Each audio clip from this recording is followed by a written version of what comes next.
मेरी बहनों, एक नसीहत तुम्हारे लिए भी सुनो। अक्सर शिकायतें सुनने में आती हैं, क्या मेरा शौहर 12 बजे रात में घर आता है, मेरा शौहर 1 बजे रात में घर आता है। हाँ, बहुत गलत करता है, नहीं आना चाहिए। लेकिन एक बात सुन ले, तुम्हारे लिए कह रहा हूं मेरी माँ बहनों, जो औरत अपने घर में अपने शौहर के लिए बन सवर कर नहीं रहती है, मगरिब की अजान के बाद अच्छा कपड़ा नहीं पहनती है, ज़ेबो ज़ीनत अख्तियार नहीं करती है, मेकअप अच्छा नहीं करती है, अपने जिस्म पर खुशबू नहीं लगाती है, अच्छे कपड़े नहीं पहनती है, अपने शौहर के लिए बन सवर कर तैयार नहीं होती है, अगर ऐसा नहीं करती है तो उस औरत को यह कहने का और इस शिकायत का कोई अधिकार नहीं है, कोई हक नहीं है कि वो 12 बजे आता और 1 बजे आता है। क्या करेगा कि तुम्हारे पसीने की बदबू सूंघेगा? क्या करेगा कि वो तुम्हारे लिए? मगरिब के बाद तुम्हारे घर में बैठ के क्या करेगा? तुम्हारी लंतरानी सुनेगा वो? हाँ, तुम्हें शिकायत का पूरा हक है। जब मगरिब के बाद मुंह हाथ धुलकर, मेकअप करके, लिपस्टिक लगा के, क्रीम पाउडर लगा के नहीं, चुपड़ के, अच्छे कपड़े पहनकर तुम रेडी रहो और अपने शौहर को 10 बार फोन करो, कहाँ हो, जल्दी आओ ना, मैं सो जाऊंगी फिर आओगे। 10 बार फोन करो, बुलाओ, फिर तुम्हें शिकायत का हक है कि मेरा शौहर मेरे पास नहीं आता है। रहोगी घर में भंगन बनकर, फिर वो आएगा रात के, क्या करेगा वो आकर? फिर तो वो उसी ऑफिस वाली के पास बैठेगा जिस ऑफिस में उसके साथ काम करता है, क्योंकि वो उसके लिए बन ठन कर बैठी हुई है। अगर रात में कोई शौहर 1 और 2 बजे तुम्हारे घर आ रहा है तो इसकी जिम्मेदार भी तुम हो। तुमने कैसे उसको इतनी आज़ादी दी है? तुम्हारे प्यार में कोई कमी ज़रूर है, तुम्हारे मेकअप और ज़ेब और ज़ीनत में कोई कमी ज़रूर रह गई है, वरना वो मगरिब के बाद घर छोड़ के जाता कैसे है, समझ में नहीं आता मुझे। इताअत, वरना इतना बड़ा हक, बुरा मत मानिएगा। अल्लाह के नबी सल्लल्लाहु अलैहि वसल्लम ने औरत को इतना हुक्म दिया है कि शौहर की इताअत इतना करेगी कि अगर शौहर अपनी बीवी को अपनी किसी ख़ास ज़रूरत के तहत बुला रहा है, दिन भर ऑफिस में काम करके थका हुआ आया है, उसने शादी इसलिए की है ताकि उसको सुकून हासिल हो ले, तस्कुनू इलैहा, तुम्हारी बीवियाँ तुम्हारी सुकून का ज़रिया हैं। जब बीवी से सुकून ही न मिले तो कहाँ जाए वो? इसलिए फरमाया, आए अल्लाह की बंदियों, अल्लाह के नबी कहते हैं, मेरी मोमिना औरतों, कान के पर्दे खोल कर सुनो, तुम्हारा शौहर अगर तुम्हें अपनी ख़ास ज़रूरत के लिए तुम्हें बुला रहा है, रात के किसी भी हिस्से में तुम्हें बुला रहा है या दिन के किसी भी हिस्से में तुम्हें बुला रहा है, तो तुम्हें इनकार नहीं करना चाहिए, इनकार नहीं करना चाहिए, तुम्हें अपनी शौहर की फौरन बात मानना चाहिए। यहाँ तक कि अल्लाह के नबी ने कहा, अला क़तबिन, अगर तुम ऊँट के कजावे पर भी बैठी हो तब भी तुम्हें आना पड़ेगा। ऊँट का कजावा तुम्हें समझ में नहीं आएगा। अरब की औरतें जब डिलीवरी का वक्त करीब होता था, उनके बच्चे की पैदाइश का वक्त जब करीब होता था और बच्चा जन्ने का वक्त जब करीब होता था, तो वो दर्द से बचने के लिए ऊँट के कजावे पर बैठ जाती थी। और ऐसा बैठने का मकसद ये था कि बच्चा आसानी के साथ पैदा हो जाए और उनको दर्द ना हो। अल्लाह के नबी ने फरमाया, मेरी माँ बहनों, शौहर का इतना ख्याल रखा अल्लाह के नबी ने, उसको गलत रास्ते पे न जाने दिया जाए, इस पर तुम्हें इतना ख्याल रखना पड़ेगा। फरमाया कि अगर तुम ऊँटनी पर बैठी हो, तुम्हें डिलीवरी का वक्त करीब हो, तुम्हारे बच्चे की पैदाइश का वक्त करीब हो, तुम्हारी डिलीवरी का वक्त करीब क्यों ना हो, अगर ऐसे मौके पर भी वो तुम्हें बुला रहा है तो तुम्हें अपने शौहर के पास उस हाल में भी जाना पड़ेगा। हालांकि ये एक मकसद है बताने का, यानी इतना बड़ा मकाम है, लेकिन इतना बड़ा जालिम कोई शौहर नहीं होगा जो अपनी बीवी को इस हाल में बुलाएगा कि बच्चा पैदा होने वाला और हम इसको इस हाल। इतना जालिम नहीं होता कोई मर्द, इतना जालिम नहीं होता है। लेकिन एक मर्द की अहमियत बताई है कि देखो वो दिन भर थका मारा आया है, वो बाहर उसने हज़ारों किस्म की लड़कियों को देखा है, उसका दिल बहक भी सकता है, फिसल भी सकता है, इसलिए उसको सबसे ज़्यादा घर आने के बाद तुम्हारे सुकून की ज़रूरत है। सुनो मेरी, अल्लाह के नबी ने फरमाया, सुनो अल्लाह की बंदियो, तुम्हारा शौहर अगर तुम्हें इस हाल में बुलाता है कि तुम चूल्हे पर बैठी हो, रोटी पका रही हो, तब भी तुम्हें सब कुछ छोड़ के आना पड़ेगा। रोटी जलती है तो जल जाए, हांडी में गोश्त पकता है, जलता है तो जल जाए, जल्दी से गैस चूल्हा बंद करो और अपने शौहर के पास जाओ, फौरन तुम्हें उसका हुक्म मानना पड़ेगा। हालांकि इतना बड़ा जालिम भी कोई नहीं होगा जो ये कहेगा कि रोटी छोड़ के आ, इतना बड़ा जालिम भी कोई नहीं होगा।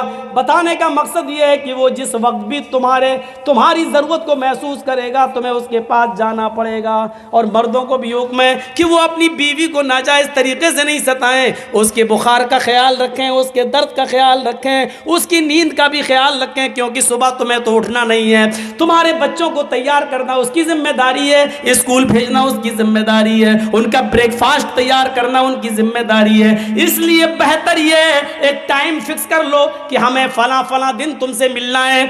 चलिए, ये कोई जरूरी नहीं है, इसमें तो मियाँ बीवी के हुकूक में ये कोई चीज नहीं होती। जब दोनों का मूड हो जाए तो आदमी आगे बढ़ ही जाता है। शरीयत में इसकी कोई मुमानियत नहीं है। लोग कहते हैं दिन में नहीं करना चाहिए, लड़का अंधा पैदा होगा। ये तुम अपने बाप दादा की हदीसें अपने पास रखो और अपनी जेब में रखो।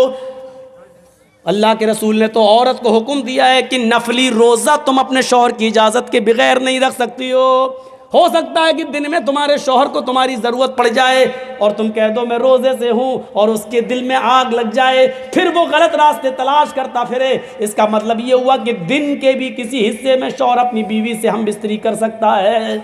कल ये ना हो चाहे कि होटलों में बैठ के मौलाना बड़ा बदतमीज़ था, कैसी कैसी बातें कर गया। ये दीन का एक हिस्सा थी, मैं बता रहा हूँ आपको। तो अताअत बाला, अपने शौहर की इताअत करो। इसमें अब तो पर्चा जेब में रखना पड़ेगा टाइम। अब एक दो बातें और सुन लीजिए, बड़ी दिलचस्प बात है। तो 4 चीजें हो गई। 5 वक्त की नमाज पढ़ती हो, रमजान के पूरे रोजे रखती हो, अपनी सतर की और शर्मगाह की हिफाजत करती हो, और अपनी शौहर की इताअत और फरमाबरदारी करती हो। ये 4 काम जो औरत कर ले क्या होगा? फलतदखुल मिन अय्यब्वाबिल जन्नति शाद, ये जन्नत के जिस दरवाजे से दाखिल होना चाहे हो जाए। अल्लाह के फरिश्ते खड़े होंगे, हाय औरत 8 दरवाजे खुले, जा जिस दरवाजे से जाना चाहे चली जा। ये है औरत को जन्नत का सर्टिफिकेट। एक दूसरी हदीस में अल्लाह के नबी ने फरमाया, जिसकी 3 बेटियां होंगी या 3 बहनें होंगी, बहनें यानी बाप का इंतकाल हो गया तो बहनों का जिम्मेदार भी अब भाई हो गया ना। तो जिसकी 3 बेटियां या जिसकी 3 बहनें हो और बाप का इंतकाल हो गया हो और बहनें उसकी निगरानी में हो, तो जिसकी 3 बेटियां या 3 बहनें हो और उसने उनको पढ़ाया हो, लिखाया हो, अच्छा अदब सिखाया हो और अच्छी तालीम दी हो, और उसके बाद उन तीनों का निकाह कर दिया हो, उन तीनों की शादी करा दी हो, दीनदार घराने में उनका घर बसवा दिया हो, तो उन तीनों का निकाह करा के उनका घर बसाने वाला, उन बहनों और बेटियों का घर बसाने वाला जन्नत में मेरा पड़ोसी बनकर रहेगा। कहाँ रहेगा? जन्नत में मेरा पड़ोसी बनकर रहेगा। अल्लाह के नबी सल्लल्लाहु अलैहि वसल्लम के पास बहुत सा माल आया, सहाबा किराम मस्जिद में पहुंच गए, ये माल तो सब में तकसीम होगा। तो फजर की नमाज से पहले अल्लाह के रसूल सल्लल्लाहु अलैहि वसल्लम मस्जिद में पहुंचे तो देखा सहाबा मस्जिद में पहले ही पहुंच गए। अभी आसान होती थी तब आते थे, आज तो ये पहले ही आ गए। तो अल्लाह के रसूल ने फरमाया, लगता है शायद तुम्हें खबर मिल गई कि आज माल तकसीम होगा। बहरैन से माल आया था, बहुत माल, तो सब सहाबा में बंटना था। तो सहाबा ने कहा, हाँ अल्लाह के रसूल, माल ये उसकी समझ और उसकी फिक्र की तरफ इशारा करता है। उसको मालूम है कि ये काम अच्छा है, उसको मालूम है ये काम बुरा है। नमाज पढ़ता है, उसका दिल अंदर से कहता है कि ये अच्छा काम है। किसी गरीब की मदद करता है, उसका दिल अंदर से कहता है कि ये काम अच्छा है। किसी गरीब लड़की की शादी कराकर उसका घर बसाता है, उसका दिल अंदर से कहता है कि ये काम अच्छा है। लेकिन जब यही इंसान कोई बुरा काम करता है, शराब पीता है, लेकिन इस बात को अच्छी तरह जानता है कि हम जो कर रहे हैं वो सही नहीं है, जुआ खेलता है, उसका दिल अंदर से उसको मलामत करता है कि हम जो कर रहे हैं वो सही नहीं है। किसी की माँ बहन बेटी के साथ गलत काम करता है, उसका दिल अंदर से उसको मलामत करता है कि ये काम ठीक नहीं है। फिर अल्लाह ताला ने उसको इख्तियार दिया है कि हमने दोनों रास्ते तुम्हें बता दिए हैं, ये अच्छा है ये गलत है। इन्ना हदैनाहुन नजदैन इम्मा शाकिरन व इम्मा कफूरा। हमने दोनों रास्ते बता दिए हैं, ये सही है ये गलत है, ये अच्छा है ये बुरा है, और फिर तुझे आज़ाद छोड़ दिया है। अब तुम चाहो तो अच्छे रास्ते पर चलकर शुक्रगुजार बन जाओ, या बुरे रास्ते पर चलकर अल्लाह के नाफरमान बंदे बन जाओ, ये तुम्हारा इख्तियार है।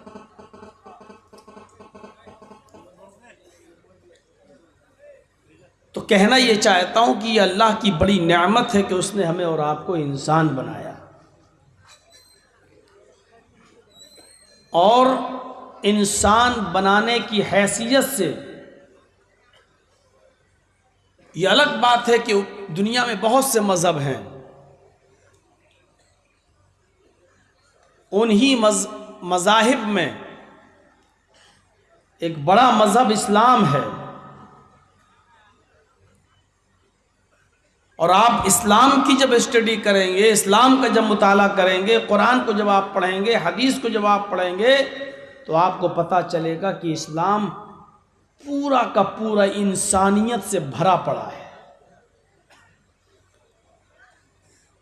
आज पूरी दुनिया में बात इंसानियत की हो रही है, मानवता की बात हो रही है। कभी कभी आप देखते होंगे टीवी की डिबेट पर बैठने वाले लोग अक्सर ये कहते हैं, नहीं ना मैं हिंदू हूं ना मैं मुसलमान, मैं इंसान हूं, मेरा सबसे बड़ा धर्म इंसानियत है, कहते हैं। मैं आपको बताना चाहता हूं ये इस्लाम ही की आवाज है। हमारा सबसे बड़ा मजहब इंसानियत, तो ये इंसानियत बताई किसने है? ये आपको कैसे पता चला? प्यासे कुत्ते को पानी पिला देना, भूखे जानवर को भी खाना खिला देना, आपके घर में पलने वाले जानवर भेड़ और बकरियां, उनके पीठ पर हाथ फेर देना है। ये सुलूक उन जानवरों के साथ भी जो आप कर रहे हैं, ये किसने बताया? तो इसलिए मैं कह सकता हूं कि हमारा सबसे बड़ा मजहब इस्लाम है, क्योंकि उसने इंसानियत की सबसे ज्यादा तालीम दी है। वरना एक दौर था लोगों को लड़ाया जाता था, और एक जमाना था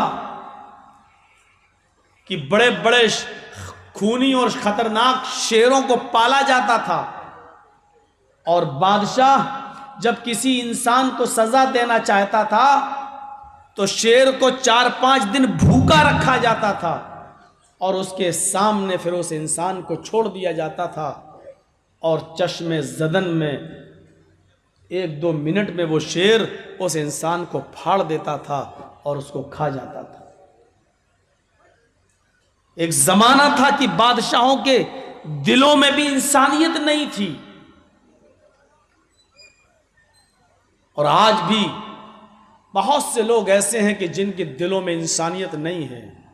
कोई आदमी सड़क पर मरता है तो मरता रहे, भूख से बिलबिलाता है तो बिलबिलाता रहे, और कहीं कहीं इंसानियत को मजरूह होते हुए आप ऐसे मौके पर देखेंगे कि एक बेबस इंसान को पकड़ लिया गया, हाथ पीछे से बांध दिए गए और उसकी लिंचिंग की जा रही है। लाठी, डंडे, खंजर, पत्थर, जूते, चप्पल सब मारे जा रहे हैं, और उसी के बगल में खड़ा हुआ एक इंसान बजाय इसके कि उसको बचाए, वो बचाता नहीं है बल्कि उसकी वीडियो बनाता है। ये चीजें आज भी आपको देखने को मिलेंगी।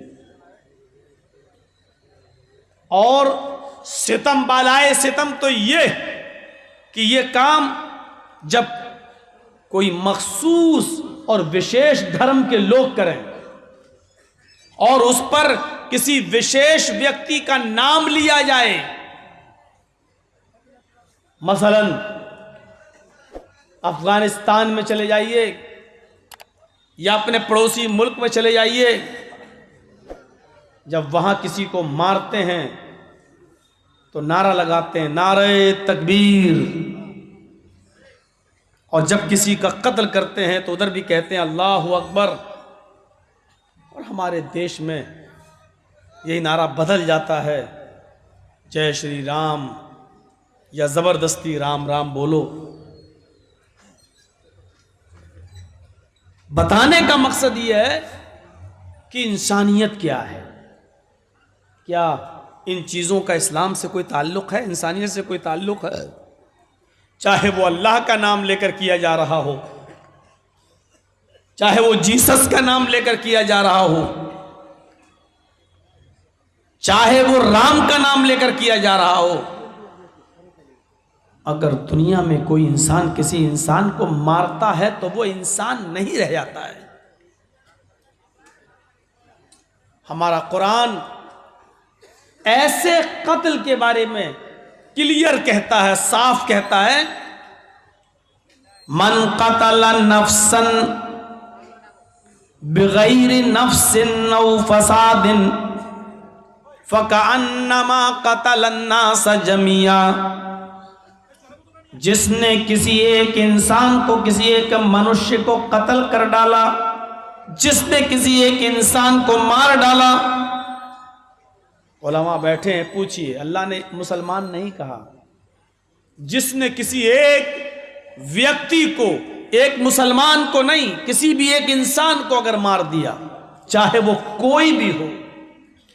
मन कतल नफ्सन बिगैर नफ्सिन, बगैर कोई बदले के और बिना उस आदमी की किसी गलती के ऐसे ही नाहक मार डाला, उसको कत्ल कर दिया, तो कत्ल करने वाला इंसान ये समझ ले कि उसने एक मनुष्य को, एक इंसान को कत्ल नहीं किया।